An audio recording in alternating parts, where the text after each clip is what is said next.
Welcome to The Unfolding. I'm Olivia and I'm really grateful you're choosing to spend some time with me. My intention is to explore topics about connection, meaning, and staying human in this digital age. If what you hear feels nourishing, you're welcome to subscribe, like, or follow. It's a simple way of supporting my work and helping it reach others. Thank you so much. Alec, how do you describe what you do? How would I describe what I do? Well, I would describe myself as an attachment and relationship coach, especially for gay people. And now an author, I guess. Congratulations. Thank you. So why do you think it's important to have a specific book about how to date a gay man? What is different from dating between straight people and between gay people? Great question. I think that after having read pretty much every psychology book that there is, gay or straight, like we're talking like fundamentals, psychoanalysis, Freud, Jungian psychology, to Out of the Shadow, Velvet Rage, gay takes on psychology and development, there was a lack of accessibility. I'm very, like, psychology is my kind of big passion and baby. That's barely the truth for anyone else. Like, people don't really care about psychological models. People don't really care about psychoanalysis or shadow work or any of that stuff. So when I looked into the gay literature that there is, it was always extremely heavy. And I remember reading Out of the Shadows and I actually think I've been in therapy since I was like 16.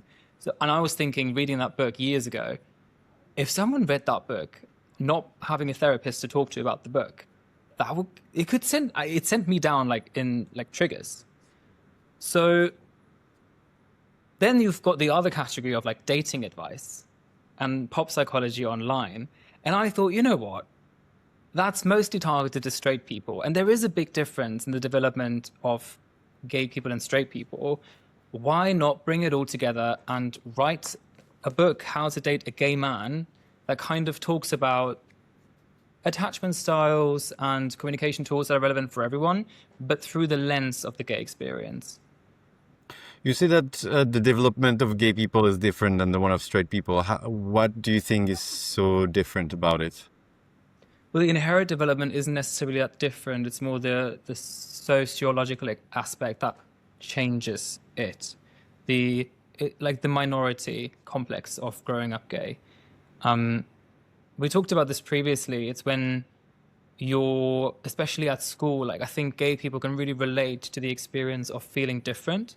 Even if in the beginning as a child, you're not called gay, you might be just different. Or you might be called at a certain age girly. And there is always a sense of I am different. And that different is never really a good thing.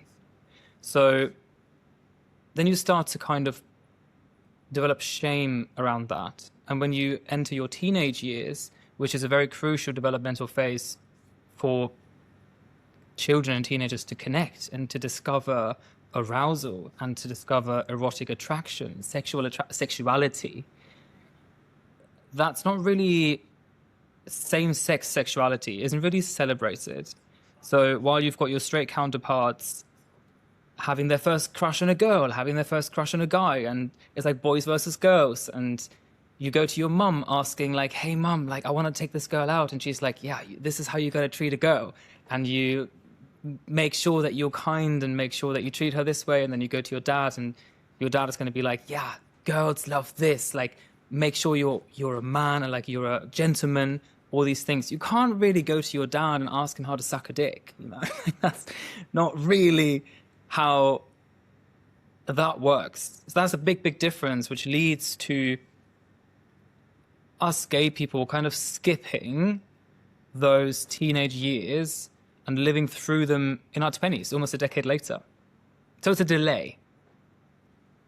Yes, it's really this place where a lot of straight people have the ability, the possibility to ask people in the surrounding around advices. There are some rules societally there are some ideas of how to be well in a relationship. But what you're saying is that for gay people, there's not this accessibility, and therefore it's an exploration without guidance. Is that it? You're rephrasing it perfectly. What you're touching on is interesting because when I work with gay men, there is always a huge deflection and denial of trauma.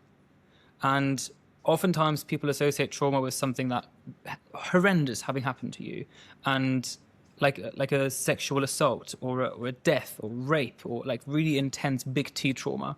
But what you're describing is a sense of feeling alone. So what's really, really important is during those developmental stages, you are relying on having your experience being mirrored back to you. In my book, I talk about attunement, and you need people to witness your experience.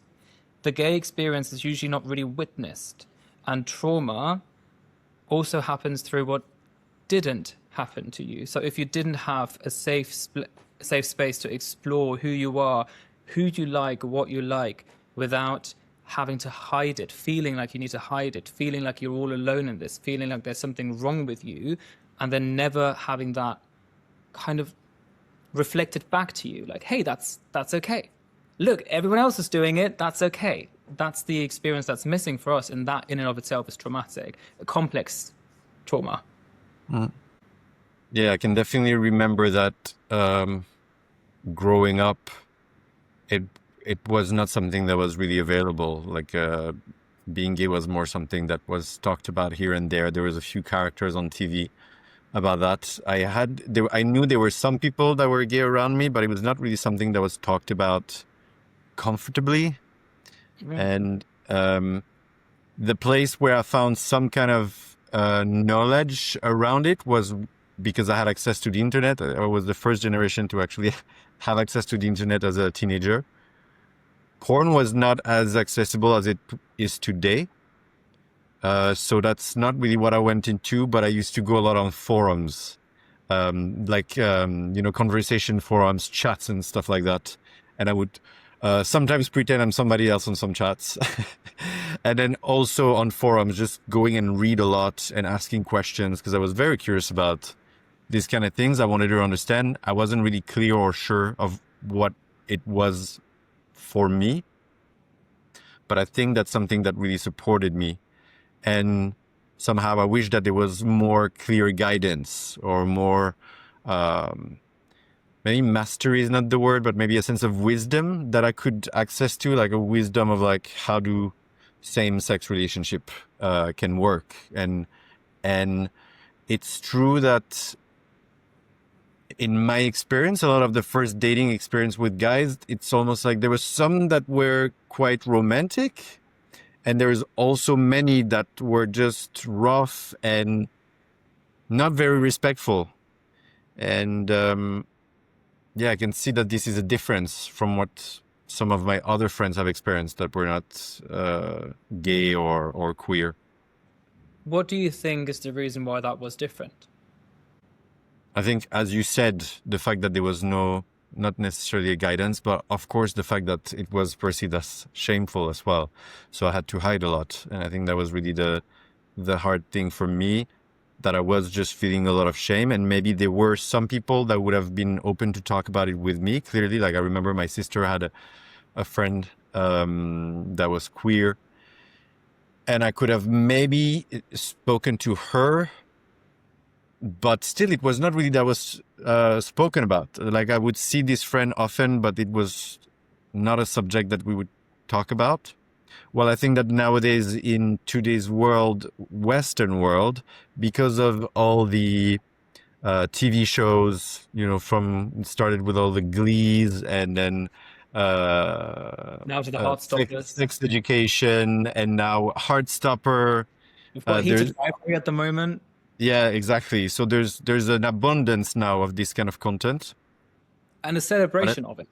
And a celebration of it, yeah. Which wasn't the case at the time. So I definitely think that if I had been a teenager, let's say 5 years ago, it would have been a lot easier. Now I'm thinking that with the political climate, things are changing again. And I'm not really sure how that's all going to turn out. But yeah, let's see. But I think there's been like a moment where there was really an acceptance and a celebration of same-sex and queer relationships, which I'm really glad about when I see kids around me that are so at ease with their sexuality. You work a lot with gay men that come to you for advice, support. Who are the people that come to you? They're mostly people, I mean, it's mostly through social media or friends of friends. Mm-hmm. And it's people who struggle either in a current relationship or after a heartbreak. So when people are in pain, in romantic pain, they are feeling really quite at a loss and in need of guidance and help. And it's a very desperate place to be, and it's a very confusing place to be. So they're looking for, am I with the right person? What's wrong with me? That's a big one. I'm such a mess. How can I get him back? That's kind of the people who come to me. What do you think gay people would benefit of knowing before entering a relationship that they're usually not aware of? Look, you just need to know that you're going to come to a romantic connection with a certain amount of baggage. And you also need to be aware that you learned to hide before you learned to connect, like we've just described.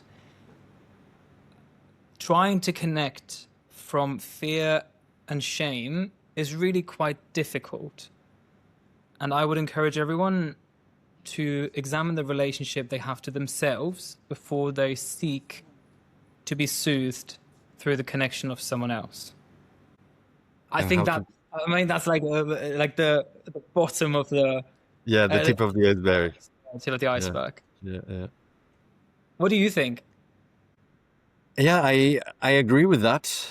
I can definitely see that for me, I started to be able to be in relationships after I was looking more into depth within myself, my own history. I remember the first time my therapist spoke to me about the theory of attachment and attachment styles. And I was like, oh my God, finally everything makes sense now. So it was really supportive. I almost went so into it that I started to really identify myself with my attachment style, which at time was a little bit painful. And now I've learned to... Which Sorry? one? Which one? I'm super anxious. Wow. Yeah, super anxious. So yeah, it had a bit of a double edge, but I remember that was from there that I started to look deeper into the mechanisms that have shaped me and how I can navigate them. Because in the past I would analyze a lot of stuff, but somehow there was no solution and there was not a clear understanding. I was trying to just think what I had missed as a child, and that's why I was needing that now, which is, it makes sense to a certain extent, but I think I was needing to understand the framework and to understand really some things that I was overlooking or not aware of because they were, in the shadows. So the attachment theory was really, really big. Another thing that I would say that's very important for dating in general, for relationships in general, but I think for queer, it's also difficult because, as you said, there is like a disconnect often with the family that's not accepting. And therefore, there is a queer community, which is very big and very diverse. And a lot of the time, people who, let's say, are queer come to a big city. They don't necessarily have a lot of friends. They'll meet people dating, go to the clubs. And the people that they will meet there are not necessarily the ones that I trust will be a secure ground to really nurture a relationship from there. And I think that You're saying I can't meet secure attachment on Grindr? That's vile. sadly not. Well, although I have heard of, beautiful stories on Grindr, so I don't want to, Me too. it's not black and white, Nothing in ever my is. understanding. But really, what I think is really important is if you want to date, to have an anchoring surrounding of people that you really trust, that have some experience in relationships, and that can bring you security, not in a sexual way, not in a romantic relationship way, but really as a strong human connection. So there's not this desperation to be in a relationship and then not fully honor yourself when you go into it. And of course, for me, as a anxious attachment, it really makes sense, because the moment I would want to go in relationship, everything was about that person. And actually, I've learned to really kind of come back to myself, but also see that like I have a network of people I can rely on, which has been very supportive. People say it takes a village to raise a child. I think it takes a village to sustain a couple. So yeah. Well, you're raising an important point. I'm sure you are familiar with the works of Esther Perel, just because you just mentioned it takes a village. And we used to have community. We don't really have that anymore to the extent that our parents or their parents had. And so now there is a lot being outsourced to one person, and your partner is meant to be your lover, your business partner, your best friend, your fitness pal, like all in one. And I think for gay folks, it adds another layer of, I also need you to accept me. I need you to accept me for who I am. Like no one has ever done that before. And also, I need you to understand me. Because there is this inherent feeling of being misunderstood. And that is an awful lot of pressure to put on anyone. And if those internal battles that you are fighting are being brought into a relationship, you're kind of setting yourself up for failure. 100%. You were saying at the beginning that you're very much into attachment style, and that's one of the things that you bring about in your sessions as well, right? I mean, it's social media, pop psychology, they love attachment styles. So I talk a lot about the avoidant on social media because it brings people through the door. It raises their awareness. And I think attachment styles or attachment theory is a very helpful concept. But like you said, it's only a framework. You can lose yourself in it. And once you get into over pathologizing an attachment style, all of a sudden an avoidant turns into a narcissist. All of a sudden a anxiously attached person turns into a psychotic stalker, or a fearful avoidant turns into a bipolar freak, and that's not very a useful approach. I'm trying to have a very non-pathologizing approach in my content, in my book, about attachment styles, and using them as a foot in the door in a way. Like, hey, you're all insecurely attached. Like whether you're dismissive avoidant, anxious preoccupied, fearful avoidant, it's all insecure. None of it is great. You kind of have to address it. So, and the work itself really is very similar. The wounds are different, but the work itself essentially is shame, trauma, and grief work. One thing that is funny is that a lot of the time I will speak about attachment style, and for me, it seems to be such popular knowledge nowadays.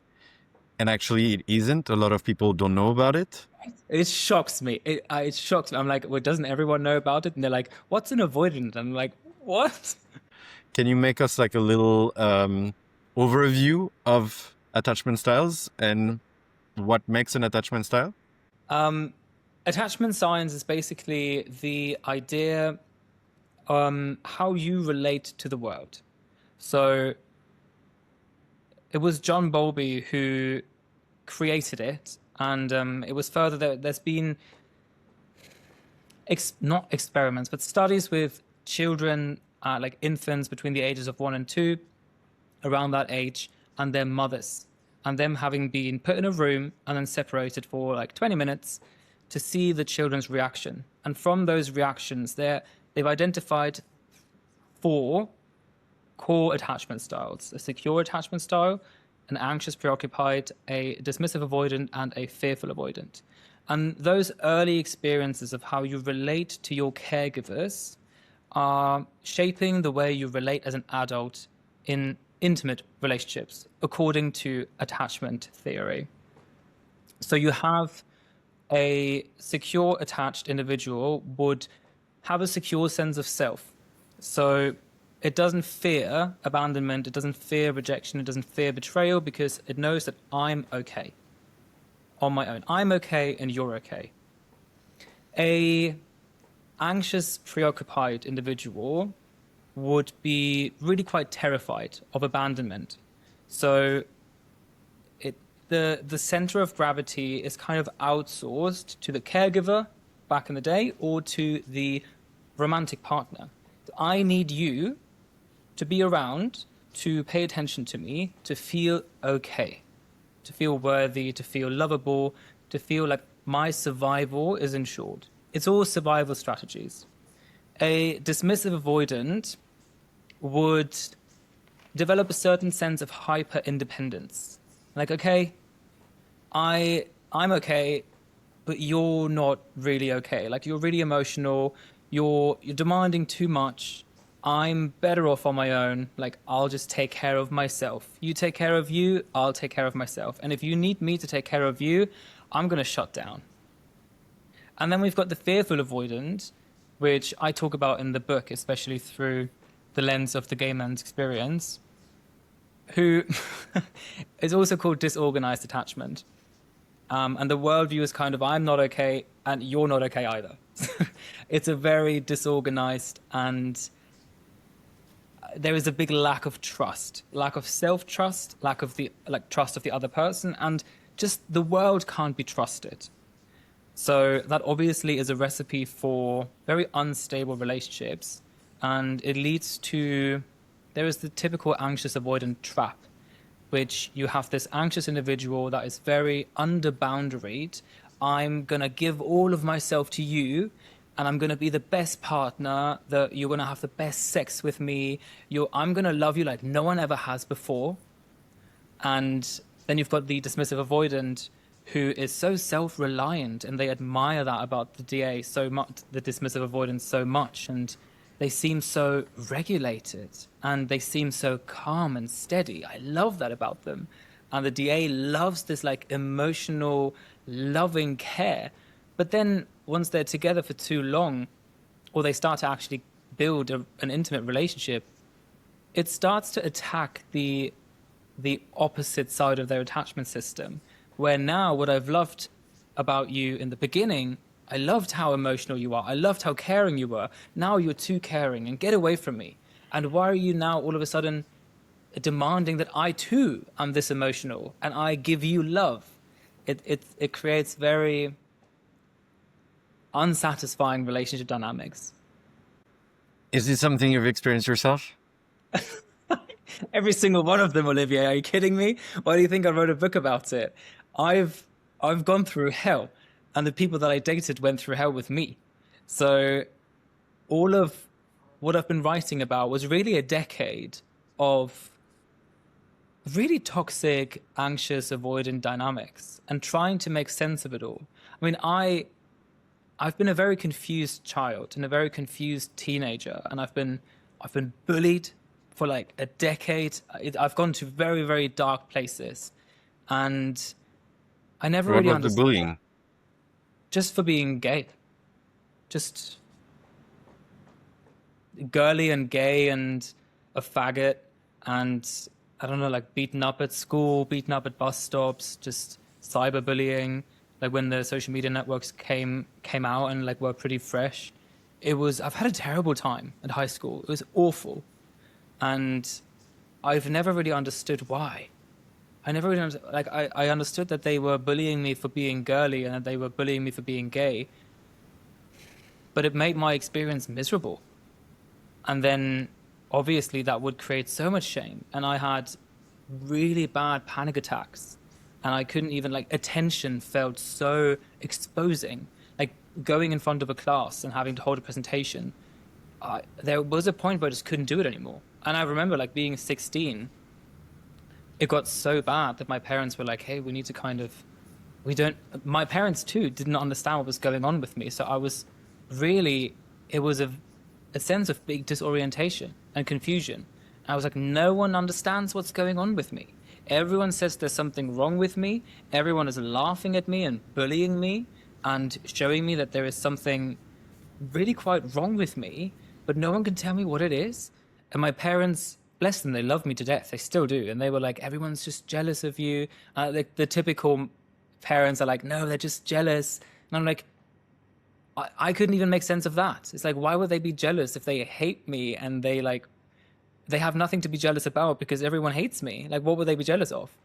And I couldn't make sense of anything. And then obviously you internalize all of these years of feeling misunderstood, being bullied, and really believing to your core that there is in fact something fundamentally wrong and shameful about you. And I've experienced all of that for a decade, well over a decade. And obviously then at 16, I started to go to therapy, and I've tried every single kind of therapy that you could think of. And now, like 15 years later,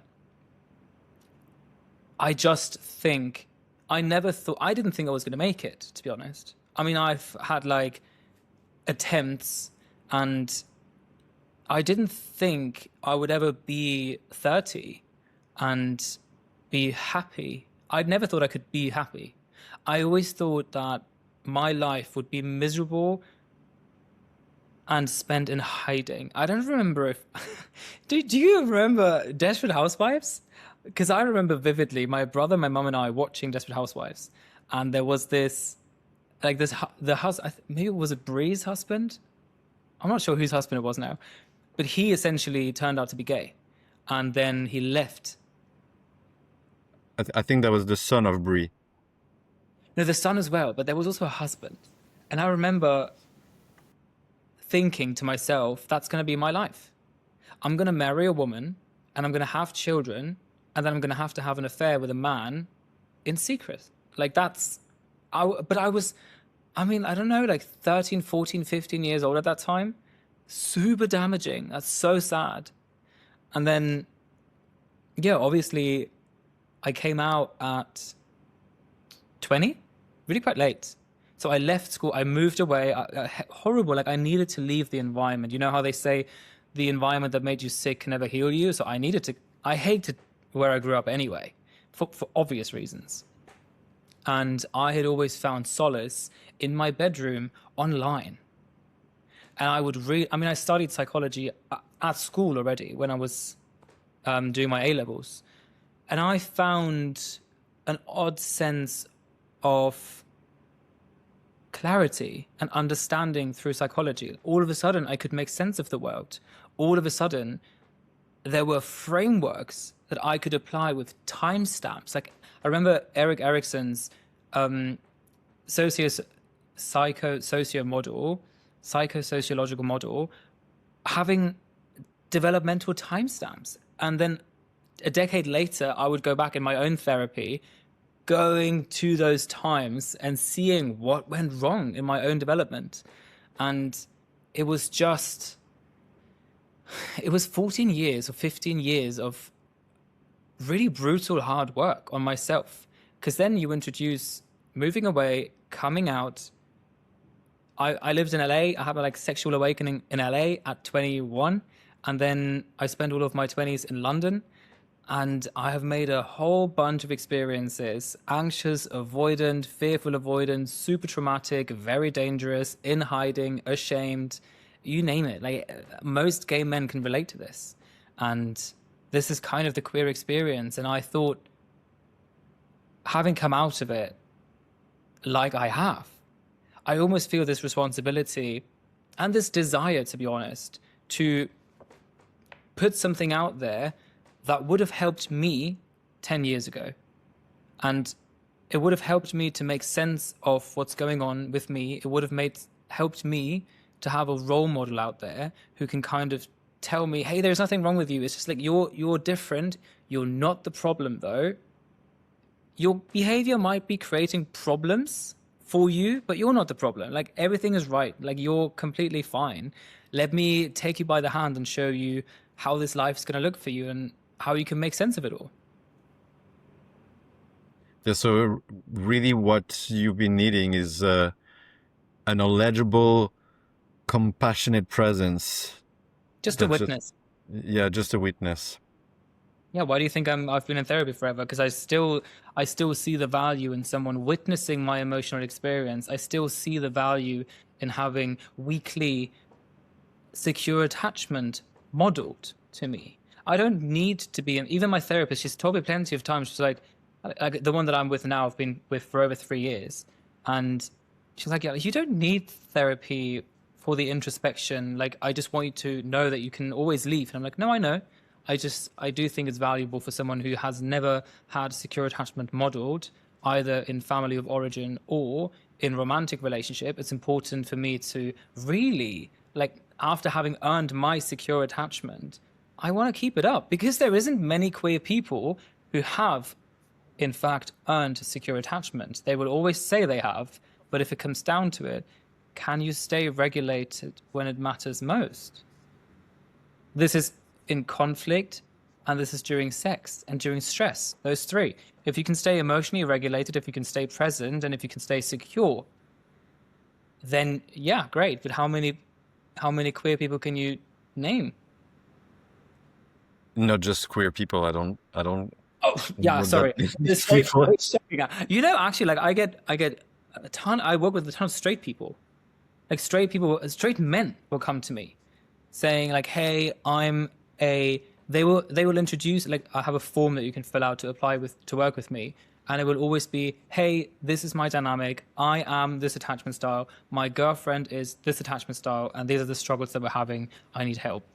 It's like straight people, of course, yeah, but for gay people, but there is straight people with secure attachment, a lot more than insecure. But for gay people, I'm making the very bold hypothesis that you kind of can't develop secure attachment as a gay person, and you have to do the work. You have to look inwards, one way or another.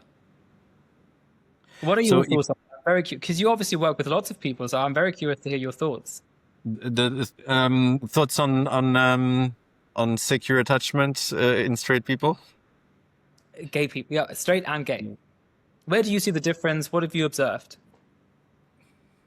I don't, in terms of my my support to people, one-on-one sessions, I don't work so much with gay people, so I don't have many examples in mind.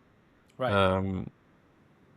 I can see that most people have challenges in relationship and they come to see me, so obviously it's a bit biased.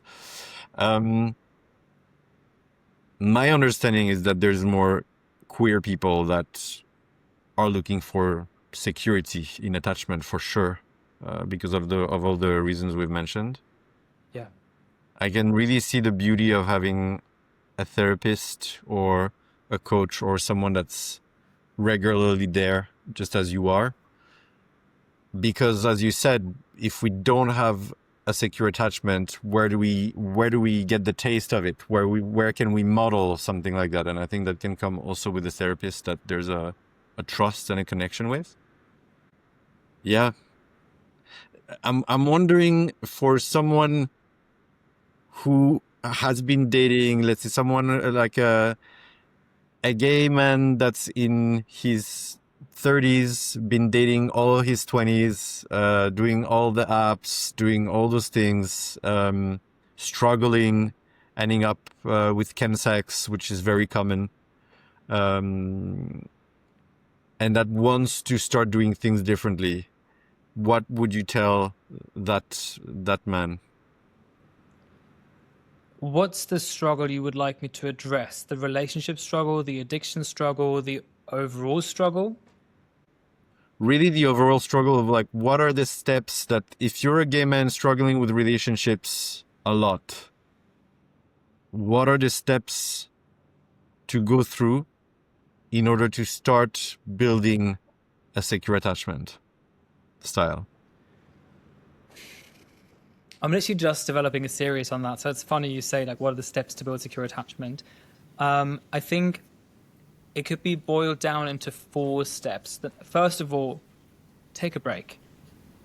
Take a break, take a step back, slow it down, and take a breath. What's going on, right? First step could be take an inventory. If you're in your 30s, chances are you've had a bunch of relationships. Take an inventory of those relationships and look back to see what worked well, what didn't really work so well, and from there, make a big list. Number 2 would be to investigate your triggers. Really get curious about the conflicts that you've had. Was it around fear of rejection? Was it secrecy? Was there a sense of betrayal? There was a lot of cheating going on. There was a lot of discussions about abandonment, betrayal, rejection. What was it for you that really hit close to home? And then the third step would be people often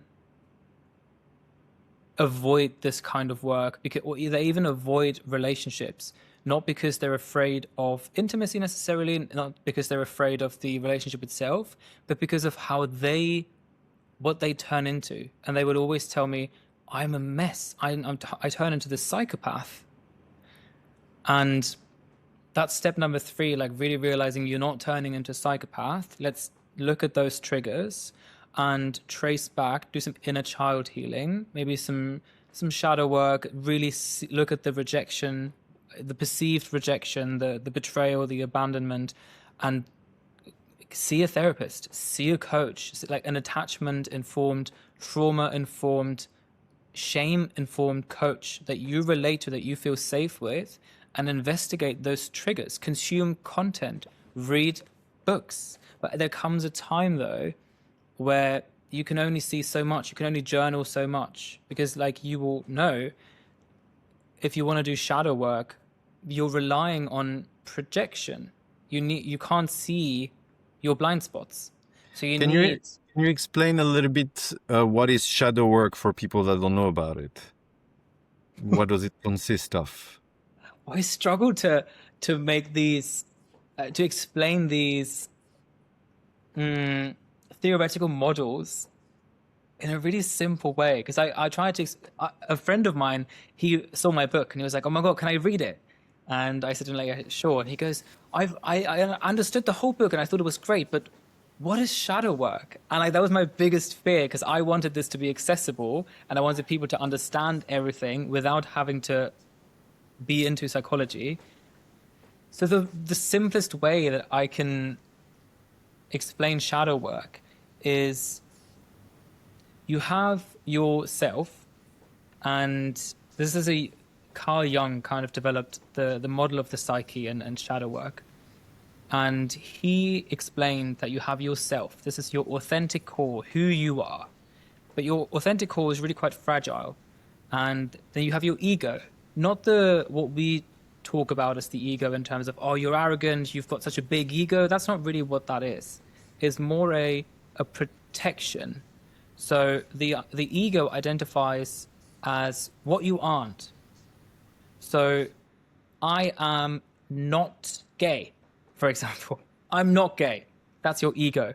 When your authentic self is, your authentic core is threatened, your ego will try to protect it. And everything that would threaten your safety will be repressed into your shadow. So you've got your ego and your shadow. This is the consciousness and the unconsciousness. And there's a very famous quote of Carl Jung saying, until you make the unconscious conscious, it will direct your life and you will call it fate. And this kind of sums up the whole attachment theory, where these unconscious, anxious, avoidant dynamics. So really, shadow work is making your ego feel that it is safe to allow the parts that you've repressed into your shadow to integrate. And you, according to Carl Jung, you want to reach individuation, which is coming back to your authentic self, really. Okay, so the shadow is parts that we've put away in order to protect ourselves, and they're Parts back of ourselves hidden. that we've repressed, like typical ones are anger, neediness. Like I'm not an angry person. I never get angry. That's your ego, right? I never get angry. So the shadow work would be, okay, let's explore maybe where that, like you seem pretty angry during that conflict. All of a sudden you're this psychopath that you say that seems pretty angry. Let's maybe investigate that a little bit. What's that anger trying to tell you? Because anger is great. Anger is really important for boundaries. And when you repress emotions or character traits or parts of yourself, it's going to bring up problems because your ego is trying to protect you from all these things because it fears exposure, it fears survival threat, whatever. But it all comes at a cost. Like repression of self comes at a cost, and the cost is authenticity, but it's also how you are able to relate to other people. So shadow work really is a very gentle and delicate way of bringing everything that you've suppressed and that you're trying to hide from yourself back to the surface and get curious about it. But you need someone else. So the whole point of the shadow is that it's unconscious. You can't see it. It's like behind you. And then you look behind you and then it's the other way. You can't ever see it. You need someone else, which is why working with a therapist or a coach is really good because they see it. Your friends, they will see it. Your romantic partner, they will see it. But that's why people avoid romantic connections because they don't want to have the mirror being held up. So are you talking about the avoidant attachment style now when you're saying that? Both. Okay, so funny you bring this up because the anxious attachment style is also avoidant. And the avoidant attachment style also feels really anxious. They both have both sides in them, but they just manifest differently. And because if we want to talk about the model of Jung's, the psyche model, which might get a little bit confusing for your listeners, but if we talk very simplified, obviously, if we have an avoidant person, their ego would say, I am not emotional. Emotions are bad. They belong in the shadow. You repress the emotions. And then you have your anxious person and they say, I am emotional. I am not avoidant. I deal with everything, actually. When in reality, there is a lot of things that the anxious person is avoiding. So then these two come together, and what happens is projection. And projection usually is the simplest form of making your showing yourself your shadow is who do you judge? Judgment is the simplest form of revealing your shadow. So asking yourself, and I have exercises in the book about this. For example, who do you judge in the gay community? What kind of gay people do you judge? Do you judge people who are overly feminine? Do you judge people who are overly sexual, who are in open relationships, who are whatever that it may be? That's a great indicator. What you judge in others, you also judge in yourself. So what you're saying is that whenever there is a judgment that comes up towards someone, if I have one and I look at it, most likely I have this judgment about myself and I'm fearing that in myself. Is that it? Mm-hmm. Obviously, there's nuance to it. Like there's being judgmental is the most normal human thing. It doesn't mean that you're suppressing big parts of yourself. But when it comes to shadow work and those kinds of judgments or internalized homophobia or internal shame or insecure attachment styles, this is what I'm saying, step number 1, to go back to the 4 steps, would be take an inventory of your relationships and say what you liked about them and say what you didn't like about them too. I didn't like that my partner was X, Y, and Z. They demanded too much. Well, maybe what would it be like if you allowed yourself to voice your needs, Mr. Avoidant? What would it be like to ask for help? Mr. Avoidant? What would it be like to regulate your own emotions, Mr. Anxious? You know, it's this is the important thing. Like, oh, he's always so dismissive. He's always too emotional. Like all these things. Write this down, and it'll give you a great indication of what you could look for in yourself. For me, in that process of my anxious attachment style, what I've noticed was that I was really trying to learn to regulate myself on my own. How did you do? Well, that was very difficult. And so that's why I want to say that, because yes, it's great to have this idea that like I'm going to self-regulate and do that on my own, but it was not working. It was just, I was just suppressing more my emotions. And it was really in looking for support outside of my relationship, but support in places that were actually safe, that I was able to regulate. And when I started to have more of that support, then now it's easier for me to self-regulate in different ways. Either it's breath work or qigong or cold water or things like that. But I have a huge network of people that I can reach out to and speak to when I'm feeling triggered. And my understanding is that both for the avoidant and both for the anxious, having a place to go where I can securely speak is really what makes the huge difference in the relationship. Because as the avoidant, from what I understand, is that you're just going to try and deal with everything by yourself. And as an anxious, maybe you're going to just want your partner to make everything better, and actually to go to other people that are willing and capable of hearing you. For me, was really what I think made it possible for me to be in a relationship. Massively, 100%. Voicing your feelings, having a safe space for someone to witness your experience, to validate your experience, and to just listen is crucial.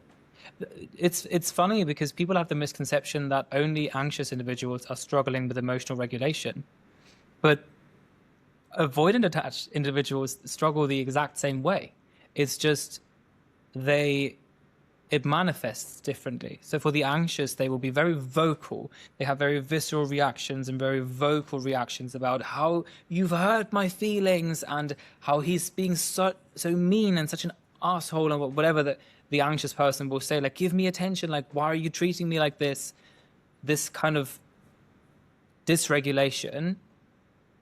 It's the same in the avoidant. They also struggle to regulate their emotions, but they do it maladaptively in a repressing kind of way. Like you said, like, okay, yeah, I'll take care of my emotions on my own, so I expect the other person to do the same.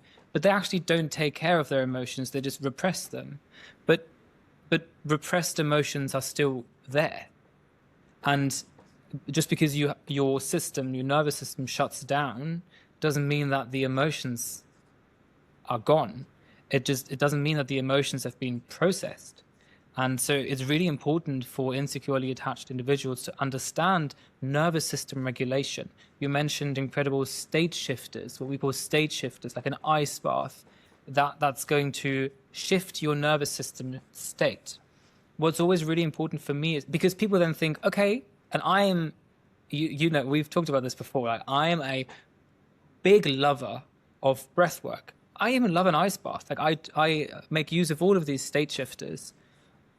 But what I really want people to hear and understand is that nervous system regulation is an accumulation of corrective experiences. In therapy, we always want to create corrective experiences. So if you've had a lifetime of anxious, toxic, avoidant relationships, then it will take time for you to feel safe. And in order to feel safe in new relationships, you need new corrective experiences over and over and over again. And these state shifters like ice baths or breath work are great for you to have instant access to your nervous system and to calm yourself and regulate yourself. But you need to expose yourself to your triggers and re-expose yourself over and over and over again and that be received like what you've just described in your community, that being received well, that's a corrective experience. And you having that community over months or years, that will have taught you, hey, it's actually okay. It's actually, it's safe for me to go somewhere with my feelings. It's safe for me to talk to people and to confide in people as to what's going on, and they can actually help me, and that's beneficial.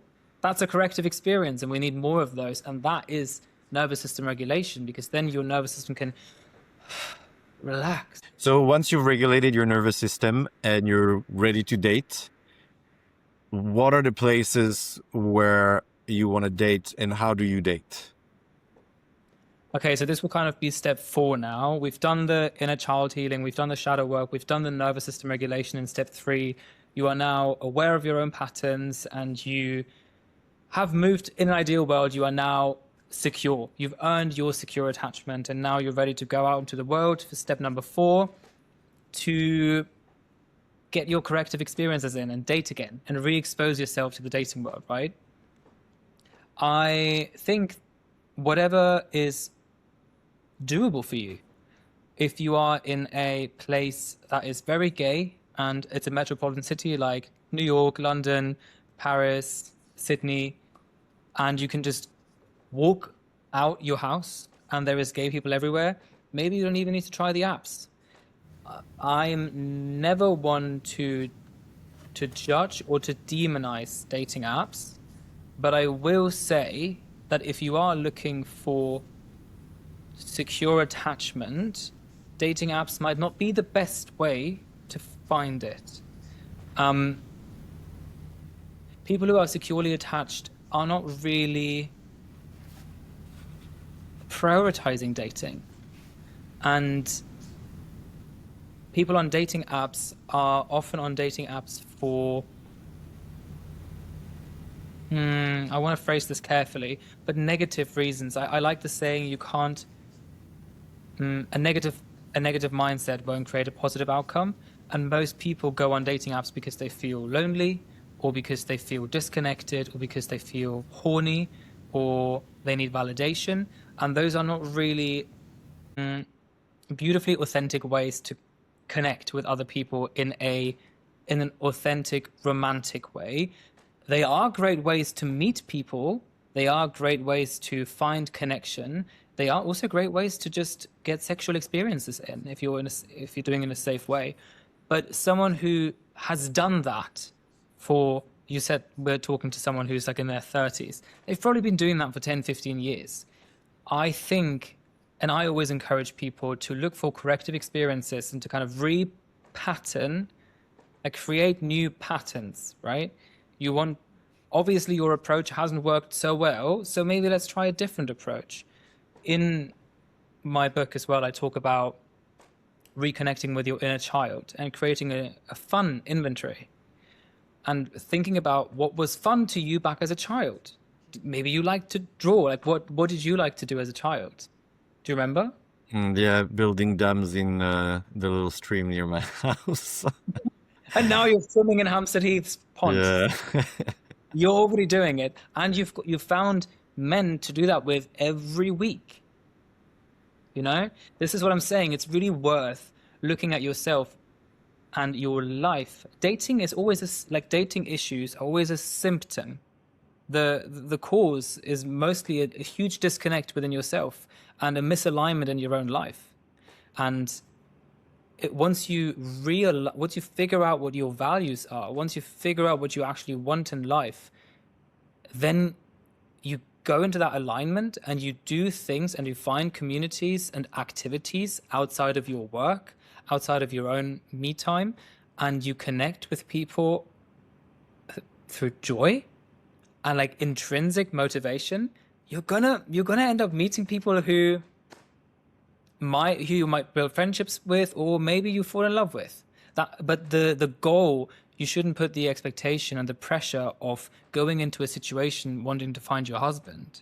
That's going to set yourself up for failure. And someone who's securely attached doesn't have that pressure because they are, like we said in the beginning, okay.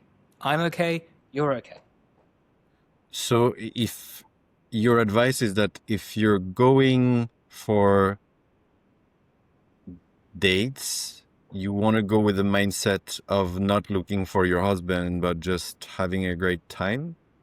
So if you've had a whole lifetime of insecure attachment relationships, I'm going to encourage you, after you've done all that work that we've discussed, to go out and date. Just to go out and date, to get corrective experiences, to practice. I have three tools in here. So if I've done the therapy, if I've looked inwards, if I start to get to know myself better and I'm at a place where I feel ready to date, what are the steps to go into meeting people? Okay. Yeah, I think the final step is really being honing in on your craft when it comes to communication skills. So that is A, how to listen, B, how to talk, and then C, how to apologize, rupture and repair. Active listening is really important. I know you are really big as well on nonviolent communication. And then apologies are apparently more difficult than you'd think. Why don't you tell us a bit about nonviolent communication? That's also a big topic. Well, nonviolent communication is basically an awareness of knowing where I'm at in the way I'm communicating to myself or others, what my needs are, what my feelings are, and how to be aware of them, communicate them, and also hear them from other people. So this awareness comes with a lot of different types of practices that we'll do in order to both acquire and practice and use them in real life. Yeah, and apologizing, I can see how apologizing can be a big challenge. One of my worries often of apologizing is that people would come with the idea that they've done something wrong and they need to be forgiven for something wrong. And for me, when I talk about forgiving, what I often like to invite people to is just to really go and listen to what was the impact on the person, and then after potentially say how they feel about it. And so for me, that's often more repairing than just saying like, oh, I'm sorry. Because for me, that's not really apologizing, right? That you apologize, you're just saying like you've done something wrong, but I don't feel like I'm reconnecting with you. So yeah. You're touching on the most important one here. It's impact versus intention. The worst kind of apology you could give someone is, "Oh, I'm sorry you feel that way. I didn't mean to." It's like, "Oh wow, that's really the most invalidating and non-repairing apology you could give." It's you can always clarify your intention, but you really need to recognize the impact. Like, "Oh, hey, sorry, I didn't mean to offend. It was meant to be playful, but I can see it landed as criticism. I'm sorry, I didn't mean for that to be the case. But I'm also committing to change. I will change my behavior in the future." That is the most crucial part of the apology. It's like, hey, I can see I've hurt you. Wasn't my intention, but I understand the impact and I'm committed to change. I don't want to hurt you again. Really important.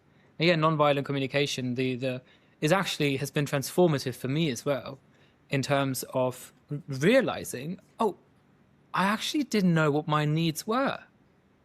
Because it's obviously you follow the 4 steps. It's like, oh, I'm observing this, and then and I was like, oh, what emotion am I feeling? I'm observing that you're an asshole. Oh wait, that's not really how that works. I'm observing that you're an asshole. That makes me feel shit. I need you to be less of an asshole, and my request is that you're less of an asshole. That's literally where I was in my attachment kind of awareness. And then I realized, oh wait, I actually have needs. I actually have emotions. I don't know what I'm feeling. I don't know what are needs. This is where I was. Like I really had to, everything that I put into this book, it's self-study. I had to learn everything. I was really the most inept, insecure person on this planet. I didn't even know, I was never aware of what I was feeling in the moment. I never had any emotional regulation. I could never finish or complete a stress cycle. I could never talk and put words to what I was feeling. I couldn't really match the intellect and the physiological sensation. It was all a huge disconnect in myself. So then when I was introduced to the idea of nonviolent communication, I could see what I was observing, but I was so deep in my shadow, what we talked about before, that I couldn't even make an observation without judgment. And that's obviously the first step to nonviolent communication, just mere observing. And then, how do you feel? How does that make you feel? And what do you need? Reassurance. You know, like what is it that you need? And really getting in touch with that was fundamental to me. And I obviously love that this is such a big part of the work that you're doing, because it's transformational for people. Do you sometimes speak about that to the people that you coach, for example? Always. And Yeah. how do you... Those three things. It's always active listening, the looping technique of don't interrupt. Like, don't interrupt. And you're doing this perfectly, even throughout this conversation. Every time I speak to you, you actively listen perfectly. It's always, you let the person talk, finish, and then you reflect back in your own words what you heard, and then you ask, did I get that right? And then the fourth step would be, let them iterate if you didn't get it right. Like, you really want, you're listening from a place of wanting to understand, not of wanting to respond. So that's the first one, active listening. Then the second is nonviolent communication, is how do you communicate once your needs have been unmet or you've been upset. And the third is rupture and repair, the anatomy of a repairing apology. Those are the three that I've got in my book and I talk to every client about.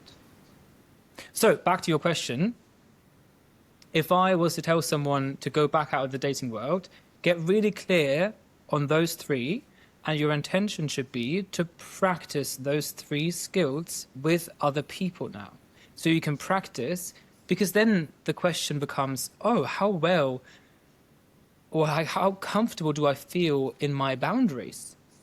Like, now there is another person involved. It's all been me, my history, my patterns, my attachment style, my skills, my emotions and my needs.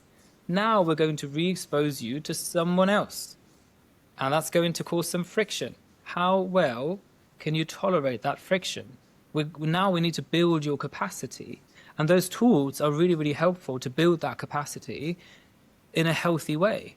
And if you say, hey, and then all of a sudden you realize, well, I'm not resorting to my insecure attachment behavior, which would be to be passive aggressive, which would be to be dismissive and criticizing and judgmental, or it would be to abandon myself, because now I know my needs, right? Because of nonviolent communication, I can actually communicate my needs in a non-blaming way. So I could even talk to someone who's avoidant because they always feel criticized, always. Whatever, it's always trotting on eggshells. And nonviolent communication is really helpful. But I've also included a section in this book because this is all on personal experience, right?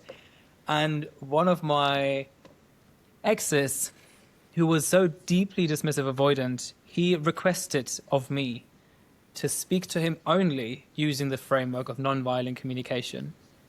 And I really tried my very best. But that was when I learned, as great as these communication tools are, and you can be top tier at them, you cannot out-communicate incompatibility. That's just a fact. Like, if your nervous systems just clash and you are triggering your wounds like there is no tomorrow, no communication tool will fix that. And once you have reached secure attachment and you implement these tools, now that you're dating again, you will weed out who's right and wrong for you very quickly. And the last step the last skill or requirement I would encourage everyone to implement is to take time. The slow burn really has a lot of value, and I wouldn't put any labels or any exclusivities or anything before having known someone for 3 months. So once you meet someone and you started hanging out a little bit with them, and what would you say are the signs that this person would work for you? Like, what what does it make it that even if you both are not completely secure, that there is a secure attachment that's possible? And then do you introduce that person to your friends? Do you need to meet the family? Like, how do you figure out that this person actually works for you when Great you've been question. so lost for so long? Great question. And I want people to know that you don't have to be 100% secure to be able to fall in love or to have a healthy relationship. The qualities in that kind of partnership that I would be looking for are friendship and playfulness.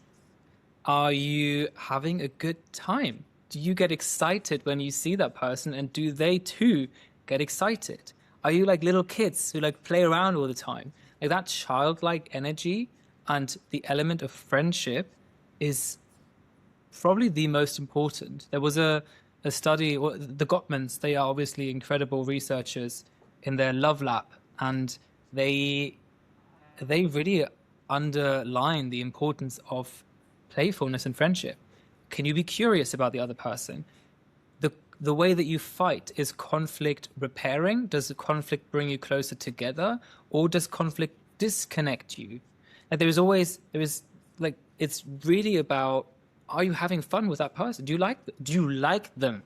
Because if you really boil it down, every like, no, not every, but many anxious avoidant partnerships reveal that you're trying to make someone like you who you actually dislike. There is always a sense of, actually, now that I've got you, I actually don't really like you. I don't know why. Like, there's always I don't like this person. And the hallmark of a healthy relationship really is friendship. You want to build a friendship with someone. Why do people want to stay in relationship with people they don't like? Oh, Olivier, it's trauma. There is I'm going to get the saying wrong, but there is a saying that one of the biggest indicators of childhood trauma is trying to make the most difficult person like you, or the person who rejects you love you. Like, it's a trauma response. Insecure attachment is rooted in trauma, whatever degree. Like, if you've had like complex PTSD, if you've had developmental trauma, there is always an element of, I need you to confirm my worthiness. I need you to prove that I'm lovable. The question is never, do I actually like you?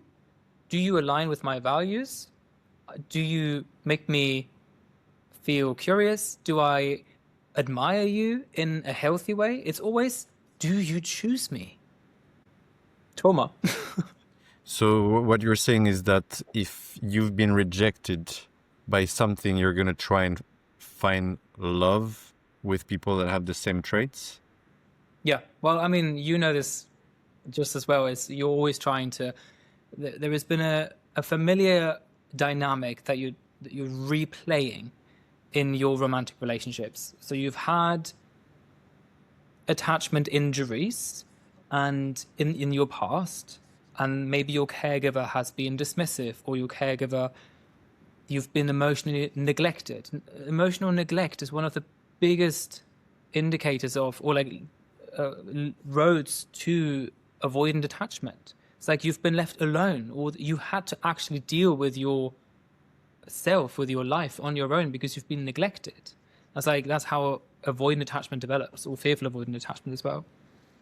So every attachment injury that's really painful for a child to experience, and you will then either dissociate or you will act out and act up as an anxious person. You will find partners and attract partners later in life that replay those same character traits of the people who hurt you in the past.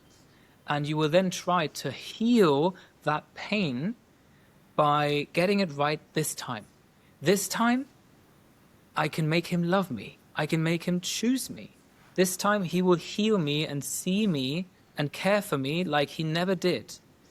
But the problem is, that's not how that works. You can't outsource your internal pain to someone else. there is a lot of grief and a lot of anger that you're going to have to work through on your own, and you will have to reparent yourself. The bond between a child and a parent or a caregiver is a very unique bond. You can't replicate that. You can't replicate, and the insecure attachment attempt is to replicate that bond and to soothe the pain that the original bond caused. But that's impossible. You can only reparent yourself, which is why inner child healing is so crucial on the journey of insecure attachment healing.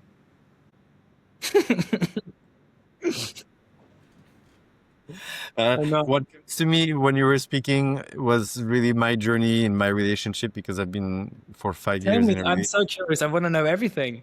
Yeah, I mean, I didn't wait to, be secure to go in a relationship. For sure, there was a lot more security within myself at the time where I started to be in this relationship. But really, a lot of the wounds, they come up and they come out the moment I would get in a relationship, and I think that's the case for most people. And Are you so happy to talk about some of them and of share? my wounds.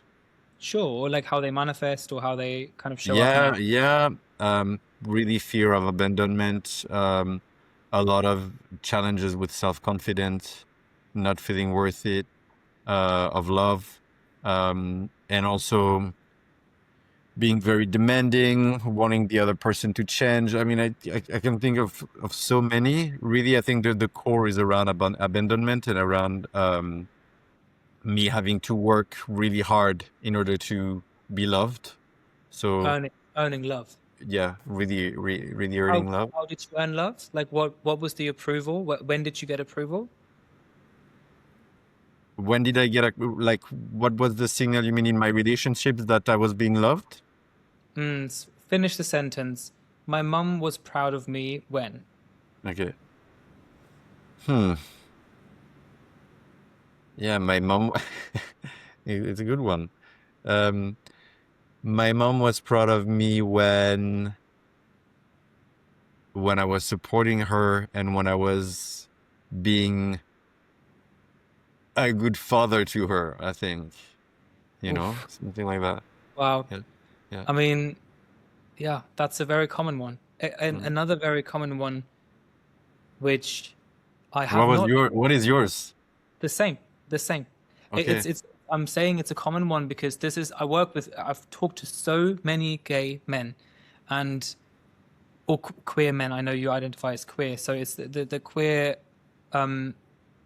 experience. For some reason, especially men and their mothers have a very unique relationship, and I'm sure you're familiar with the term of enmeshment. And I have had a very enmeshed bond with my mother, and it was I was my mum's best friend, and I was always there for, and from what I'm hearing from you right now, it's like, oh yeah, my mum was proud of me or loved me the most when I was there for her, when I was a friend to her, and then I started to feel really guilty, a guilt that I still have to this day. I'm very lucky with my mum because she's also in therapy, and we've actually worked on our adult mother and child relationship because I brought in this, hey, we have an unhealthy relationship. We are too close. We love each other too much. And it's actually messed up how I think about intimacy and what I expect of my partners in an intimate way. Because my mum and I, we would always, I mean, I moved out at 17, right? But we would be on the phone every day. We would always have our morning coffee together every day. Every day. That's not a healthy relationship for someone who's in their 20s to speak to his mum every day. But you know how many people I know who still do the same, who still feel guilty when they don't pick up their mum's phone call, when mum is angry that he's not coming home for the holidays. It's like, oh, my mum's needs were always more important than mine. Why do you think I didn't know how to answer the third nonviolent communication step? Because I didn't know my needs. I only knew my parents' needs. I knew my brother's needs. I knew everyone else's needs, but never mine. Disconnected. I think it's very interesting that when you answer the question, my mom loved me when, I was there for her. What about your dad? The question again? My dad praised me when? My dad praised me when I was studious. When you were Studious? like academically achieved? Studious, Studious. Studious? When I was studying. Yeah, as in like when you did well at school. Yeah, yeah. I mean, I was homeschooled, so. Okay. But yeah, whenever I would, whenever I would learn something, scientific or something like that, that's really Oh, yeah. where I was praised. Yeah. Do you have siblings? Yeah. I grew up with two sisters, Older, younger? older. And what was your relationship to them? They were closer to each other, but I was looking up at them. Yeah. So you admired them. They were like your big sisters. Yeah, yeah, very much. Yeah. Yeah, very Nice. much. And I think I was envious sometimes of them because of like how they were being treated by other guys. Oh, tell me. Yeah, like, for me, I was really longing for maybe closeness with. I didn't have that with my dad. My dad was very emotionally distant and quite verbally, I would say, aggressive. And so I was really longing for, yeah, just relationship with men. And then my sisters had that because they were, you know, attractive to Right. to men. Interesting. And so that's where like really I got that in like a few years ago. I was like, I think I was really jealous of my sisters that they were able to get that. Yeah. And then I've, I really thought so often about like, is it nature or nurture? I really wondered so much with me. Does it come because my environment made everything that, yeah, if I look at all those things, it would definitely make me attracted to people of the same sex. And then at the same time, when I really go far back, I've always had, I think, a different kind of sensitivity. And what's your so conclusion? Have you come to one? um, my conclusion was I'm definitely neurodivergent. And then I think a lot of neurodivergence ends up becoming queerness. And I don't really think that I think there are people that might have more predisposition genetically to be attracted to the same sex, but I don't think that we're gay or straight as human beings. I But don't. what's your understanding? My understanding is that that's the way our system has learned to meet needs, and that's the strategies we take to meet some kind of needs that are alive within A ourselves. binary to create understanding. Yeah. Interesting. Yeah. The correlation between neurodivergence and queerness is fascinating to me as well. And I've actually just recently uploaded a video about that, asking psychologists and queer therapists and gay therapists to kind of give their take.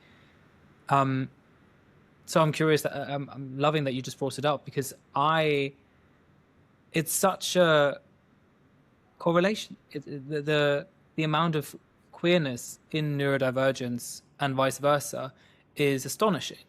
And even to me, it's always a little bit of a joke, right? Like people with me anyway, like my friends are always like, mate, you're so autistic. And I am really quite autistic. And I mean, think of your friendship groups, your queer friendship groups. How many of them would identify as having ADHD? Exactly. So And then many. and then how many would get the occasional like autism comment? It's really quite fascinating, and I've come to terms with I'm different in so many ways. I don't even need any labels anymore to feel like you can call me autistic, you can talk like everything, right? Because it kind of all applies. And I had made because I'm trying to make sense of everything, as you now know, psychologically. I kind of put out this question, this hypothesis of, if you look at neurodivergence and the way that manifests, for example, ADHD, or it's like restlessness, there's like being the inability to focus and like not being able to close tabs almost, right? And if you compare that to the outcome of, or the manifestation of years of complex trauma, CPTSD, it's the same effect. It's the same mannerisms, the same behaviors, the same brain fog, the same restlessness. It will come from a different place. That was my assumption / question. It's like, does it matter now if I've been complex traumatized or if I'm just neurodivergent? It manifests the same, a very similar way. But does it matter? Like, that was a very interesting question that I had, and I'm still looking for answers. It's not at the top of my list, but just because you brought it up, I find it fascinating because there is so much neurodivergence amongst gay people. Yeah. Yeah, I find it quite interesting the relationship that a lot of people that identify as gay have with men who identify as straight. Tell me more. A lot of the time, there will be a really hard time connecting with men who identify as straight. I think for me that's been a challenge for a long time, and I think now that I've gone through experiences and I've been in spaces where vulnerability was welcomed, and so that I could connect vulnerably with other men that I don't necessarily identify as queer or gay or yeah. What was the challenge before? Just not to be able to feel connection, trust, safety, a sense of distance. Yeah, I was always terrified of men. I was afraid of men, for sure. Now, most of my friends are in fact straight, but only because, like you, again, we're coming back to corrective experiences here. The worldview of an insecurely attached or a toxically shamed person or a traumatized person is you're scanning the world for safety, and the world feels unsafe. So the belief is, I am unsafe. The belief is, I am not okay, right? So if you feel like you're not okay, you really have to kind of hide and change and fake and perform and censor yourself in order to appease. There is a really fascinating correlation between stress responses, and I'm sure you're familiar with the polyvagal theory, and nervous system responses. Most people are familiar with fight, flight, and freeze, but there is actually a fourth, which is called fawn. Fawn, yeah. Fawning is like the most relevant one for insecurely attached people or people with complex trauma, because and very relevant for anxiously attached individuals, for example, who fawning means that it's a form of people pleasing. Your nervous system essentially adapts to the needs of other people. So you feel, Dr. Ingrid Nielsen has published phenomenal works on it, and I think she said something along the lines of, when like during fawning, you're looking for safety in the most unsafe person, which again goes back to insecure attachment of like wanting confirmation of your worthiness from someone who fundamentally won't give it to you. And it's always like you try and morph yourself into someone who will be loved, and you're abandoning yourself in the process. Fascinating. So yeah, I think when you do that for a lifetime, you need almost another lifetime of corrective experiences to go back. So even when I moved to Bali, there is no gay people here. And I'm a very active and fitness-oriented person. And I signed up to a lifestyle club here where it's a very, like, in Bali, no one wears clothes anyway. It's just like shorts, that's kind of all you wear. And all of a sudden I was thrust into a mobility gym where you do partner exercises with straight men. You can imagine that someone who's had PE at school as a gay kid and who's been traumatized, that would stir up some emotions and some fears. And after years now of doing that, I'm like, mate, there's actually nothing. There's nothing scary about straight people. There's wonderful men out there, and I'm very fortunate to have met the most vulnerable and caring and accepting men to have given me these corrective experiences of realizing, hey, my beliefs of looking for like unsafety everywhere in the world and with men is actually not true, which is why I'm so passionate about being visible, myself being visible. And even if I just help one gay guy out there who believes that someone like doesn't exist, but I just want people to see, hey, I do exist, you know? I exist, and if I exist, that means you can too. And those corrective experiences are the most important. So talking about yourself being out there, are you dating at the moment? You know, I've always said to myself, I will happily publicly discuss all of my past relationships, but I would never discuss a current one. I do Okay. think it's just because it's worth protecting. I think a relationship is best not discussed with anyone but the two people in it. Hmm. And once you start talking about it with friends, once you start talking about it with family, you're not protecting as much as it needs to be protected. And when it comes to the public space, oh, there is no protection. But I've definitely had experiences in Bali where, I mean, my my ex-boyfriend, who like almost was the worst experience of my life, like the worst breakup, almost ended me 3 years ago in London. He also lives in Bali, and we've reconnected, and have just that's been an incredibly healing, challenging, but healing journey for me to reconnect with someone who has ripped out my heart and thrown it into the dumpster.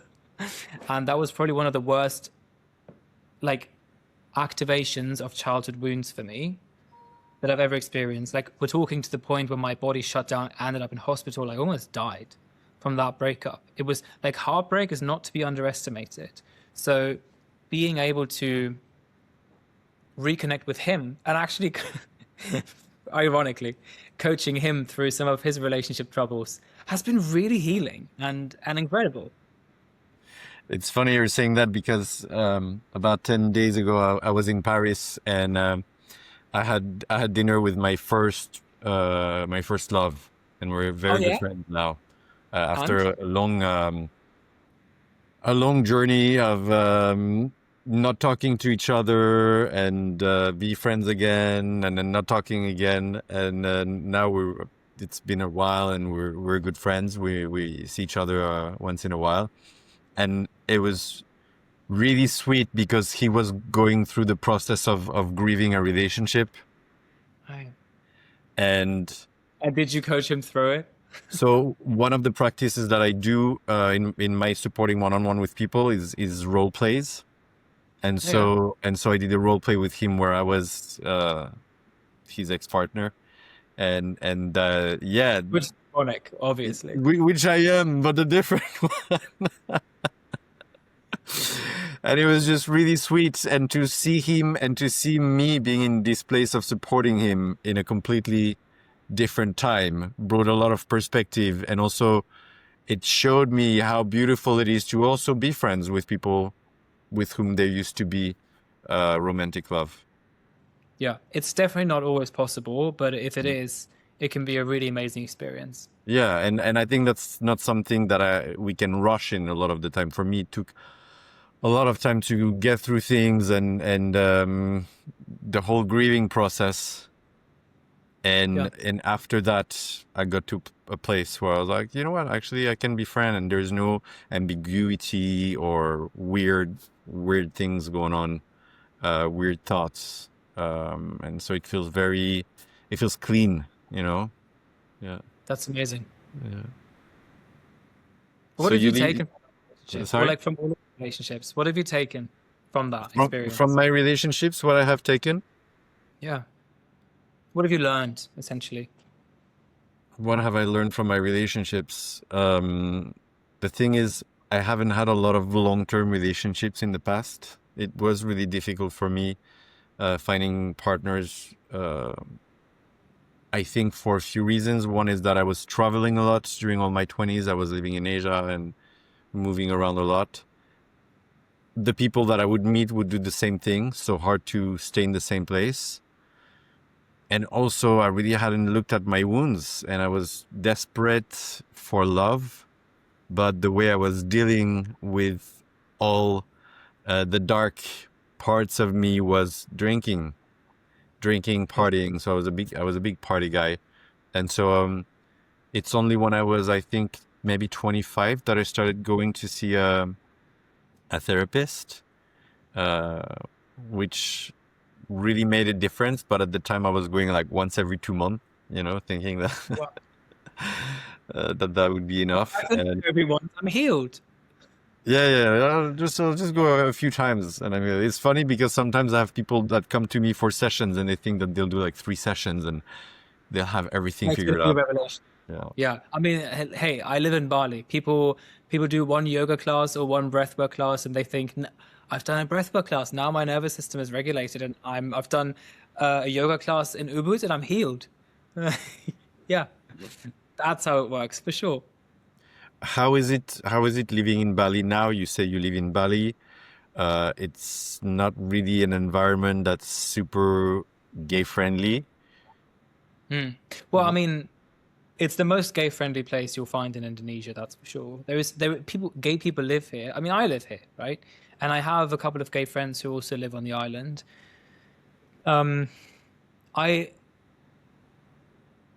It's a love-hate relationship with most people who live in Bali, because the life that you have here is really quite unmatched. If you are into wellness and fitness and into really slowing down and taking care of your body, you will find here what you can't really find anywhere else in the world. And for me personally, that's been really, really, really transformative. I went back to London and I couldn't even find a breathwork class. I was like, what is happening? Like, and yoga, like really good yoga classes. My routine of like daily yoga I mean, I used to do breath work every day for months at a time. I'm not doing that anymore, but I do yoga every day, which is breath work in and of itself. And I do similar to therapy, where I need a constant rhythm of keeping up my routine. I almost feel trapped in Bali because like it gives me so much, and I've never been this regulated. Like I go back home and people are like, you're not stressed at all. And I look at everyone in London and everyone is just running all the time and they're so stressed. And I'm like, whoa, that used to be me for all of my 20s. And if you remove yourself from that, and even going back and dipping into Sydney, I could see that too. And obviously in Bali, you really get to, there is also a lot of entrepreneurial mindset. Canggu is a big, big, big future driven, AI driven, biohacking driven, really like enterprise hub. It's almost like a Silicon Valley. So you find that here too. But it's such a energetically calming presence. I mean, I live right by the beach, like a little beach house, and then I go and do my yoga, and then I work on really meaningful things with people who align with my values. Like this conversation right now, like this life is really quite tough to match. And so I feel really grateful and blessed, but almost trapped. It's like golden handcuffs, you know? Yeah, sounds really wonderful, and at the same time almost something a little bit like, whoa, that sounds almost too perfect. Well, it's not really real life. It doesn't feel like, there is such huge limitations to it. First of all, I'm so disconnected. I can't even order my own book. I can't ship it here. Like, it's globally available, but I can't get it from Australia to Indonesia. My social media content is censored. Whenever I hashtag gay or anything that I talk about, doesn't reach anyone. Also because I'm in Indonesia and I talk in English, like the algorithm just thinks it's irrelevant. So there is big limitations. Obviously, like romantic life, you can't go skinny dipping in the ocean, like you could in Europe. You can't hold hands with someone on your beach walk without feeling not even unsafe, but disrespectful. And those are things where I'm realizing, hey, maybe I'm now planning my next year, my next 2 years, and I'm wondering whether I don't want to leave Bali for sure, but I want to spend less time here, not 12 months of disconnect, but maybe like 3 to 6 months here, maybe 3 months in Sydney, maybe 3 months back in Europe, back in London. And I also I'm obviously all about connect and create. I want people to connect better to themselves so they can connect better to others in a romantic sense. But I also really, really, really, really I want people to come together in real life. And people come to me for two reasons, Olivier. They come to me for psychological insight and to make sense of their relationships. And they come to me for really chic travel recommendations. That's what everyone's like, oh, you go on the best trips. You always find the nicest places. Everything looks so elegant and aesthetic and chic. And I'm like, that's just who I am, right? So I'm wondering now whether I can combine the two and maybe do some, I don't want to call them retreats, but like a boys trip, maybe like a Bali trip, like a curated adventure. Like I want to do one in Bali. I want to do one in like south of France, Italy. I want to do one in the Cotswolds, maybe around Christmas time in London, maybe one in Canada or in Sydney.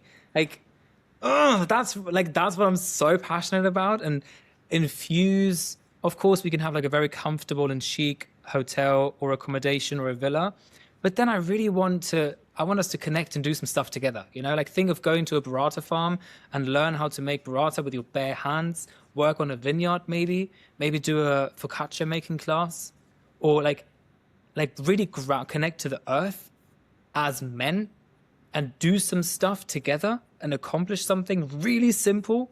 And then at the end of the trip, we can have like some private chef, like make it in a really chic way, but like we've made it, and like we've done all these things together. Here in Bali, we could do like a waterfall hike. We could go all the way up to the north of the island and swim with dolphins, have a really cute boat day. Like and obviously like every trip would involve breathwork and yoga. So like this is what I'm really trying to figure out now, because I'm very passionate about that. And maybe there is a way for me to get out of Bali, but also stay in Bali.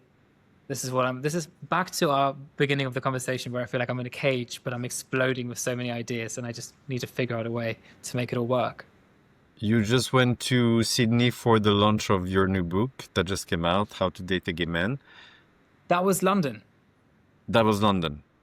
So I launched it in London and I went to Sydney for a little birthday trip, actually. Okay. But I combined it with the book because I knew people put me in touch with other people who wrote gay books, and there's obviously so many gay bookstores. So I think it'd be nice to do maybe a book signing in Sydney, maybe a book signing in London, because you can't really do that here in Bali. How has the process of writing the book been like for you? Long, really long. I mean, I've been writing this book. Anyone who knows me personally knows that I always have a diary with me. I journal all the time, and I have ever since I was, 8. I've always been writing stories and creating. I've always been living in a fantasy world ever since I was a child. Limerence, actually, chapter 6 is a really important one for that. Escape like fantasy as a coping strategy, which makes a lot of sense if you have a lot of developmental trauma. But apart from that, I've always been writing, and this book I've really been writing for the last 6 years. Like ever since I've been starting to make sense of the world and relationships psychologically, but then also when I started dating, like all of my dating stories have been well documented, So it's been a really long time, and 2 years ago I thought, hey, at some point I might leave London, and I would always sit in the Heath, during summer. I would always go to the Heath with my little journal, and I would just write, always write. But then again, you're stuck in London life and you have to work a lot and there was a lot of stress. So I thought maybe I'll go to Bali. And I'll finish that book in like a couple of weeks. And then again, like 1.5 years later, I finally finished that book. Like it really took a long time. But what you hold in your hands now is very quite different to what I've been writing all along. So it was really like the last 1.5 years was really more editing. And I wanted to publish something, because when you journal, it's all about you. It's like, oh, today I feel like this, and like so and so did that, and like whatever, you know. And am I messing up my life? Like, I don't know, like all these things. It's all about you. I wanted to publish something that was valuable for the reader. Like, what have I learned throughout all of those experiences? What value can I now put into a book for someone who's struggling with the same things that I struggled with? Like, I wish someone could have given me this book 10 years ago. This is kind of the mindset that I went into when I started editing it. And I was like, oh, I really want to remove most of my story and like my struggles and whatever. Sure, like there is some illustrations of when I explain a psychological model, I'll put in a story to illustrate what I mean, because people learn really good through stories. But even then, I really always thought about what would benefit and be most helpful for the person who reads this book. I don't know if that answered your question. It does. I really wish I had that book also when I started dating. So yeah, thank you so much for writing this book. I think it's very much needed. Thank you. I know that you're also giving one-on-one sessions. So I will put the details of your social and how to reach you in the description. It's been a wonderful conversation. I could really go on for much longer. I really enjoyed it. Oh, it's been almost 2 hours. That's mental. Yes, already. Yeah. Thank you for having me. It's actually really amazing. Thanks so much for being game to chat with me on the unfolding. I hope I can see you soon in London. I would love to come to Bali, but at the moment I'm way too busy for that. But yeah, thanks so much for being here. Thank you so much for everything you do right now, which is very valuable and needed. And yeah, I look forward to hear about your fancy men's travel fun holidays. I'll invite you to one of them. You'll have to join. I will. Thanks, Olivia. Thanks for having me.